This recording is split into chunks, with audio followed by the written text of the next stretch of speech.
Well, good afternoon. I'm Father David. Thank you for joining me today for Disciple Time as we are continuing in our series, God is on the Move.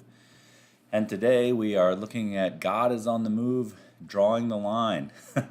So, have you ever felt like you were not qualified to perform a task you are being called to do? I think sometimes in our own self doubt, we tend to draw lines where in our minds, and then we say to ourselves, okay, there's a lot of things I can do or feel comfortable trying, but that, whatever that is just not in my wheelhouse. And if you've ever thought this, guess what? You're not alone. This is exactly what Gideon thought in the book of Judges. Now, let me give you a quick context of our reading today from Judges. In this time in Israel's history, the Israelites had turned away from the Lord. They were worshiping other gods, specifically Baal and Asherah, which was a no-no for Israel at that time. And as a consequence of their disobedience, God gave them into the hands of the Midianites for 7 years. Now, the Midianites, along with the Amalekites and other people of the eastern regions, right, repeatedly invaded Israel. They were destroying their crops, they were destroying their livestock, taking them captive. This was happening during the harvest, so right when they were about to collect their food, it was being destroyed or taken, leaving the Israelites kind of in a state of extreme poverty and starvation. And this oppression was so severe that the Israelites were kind of forced to abandon their homes down in the cities and villages and hide up in mountain caves and clefts and strongholds for safety. And so it's in this environment, right, with the people kind of hiding up in the mountains. They're at their threshing boards, like at night and all that stuff, that God visits Gideon in the Old Testament. And we have this reading from Judges chapter 6, 14 through 15, not 14 through 14, where we read this. The Lord turned to him and said, "Go with the strength you have and save Israel from the power of Midian. It is I who send you." But Gideon answered him, "Please, Lord, how can I save Israel? My family is the lowest in Manasseh, and I am the most insignificant in my father's house." Now, be honest, doesn't that just reek of self-doubt and self-imposed lines and boundaries?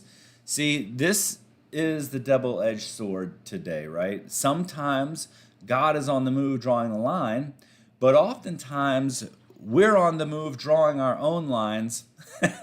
And sometimes those lines are healthy and good, and we're creating good boundaries and we're seeing things for what it is. But sometimes we draw lines out of self-doubt, out of fear, out of lack of faith. And I've done this many times in my own life. It is an act of faith to proceed with something when you're afraid. And so it's in those times of drawing lines out of fear or lack of trust in God's plan that God sometimes enters into the scene, right? And in the Bible here we see that, and speaks like healing, encouraging truth into our being, gives us that, oh, you got this kind of push that maybe your father or mother gave you as a child when you were thinking about going into a sport or something. And it may sound like, this, that we're called to do something. Our response is no. This is where I draw the line. I'm not able to do this. And then God says something like, well, actually, you are ready and you are able to do this job. And don't worry, I'm going to help you along the way.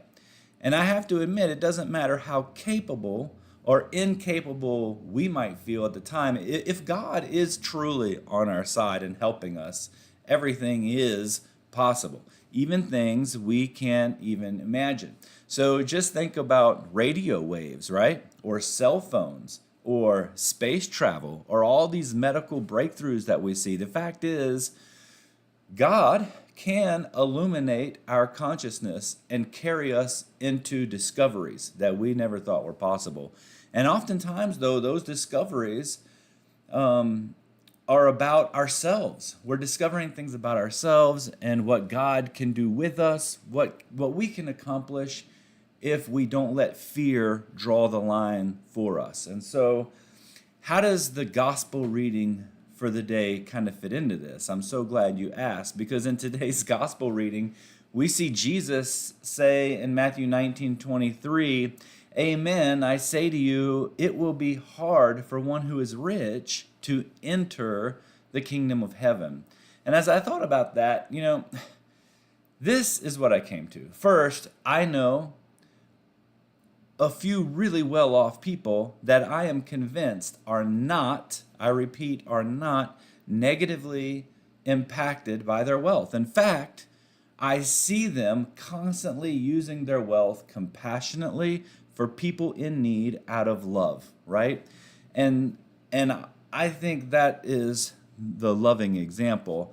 But that being said, I also know a few who have great wealth and use it not only to get what they want, but also as their primary source of security in the world. And, you got a problem? Well, just go to the bank. And sometimes that is the answer. I will admit it. and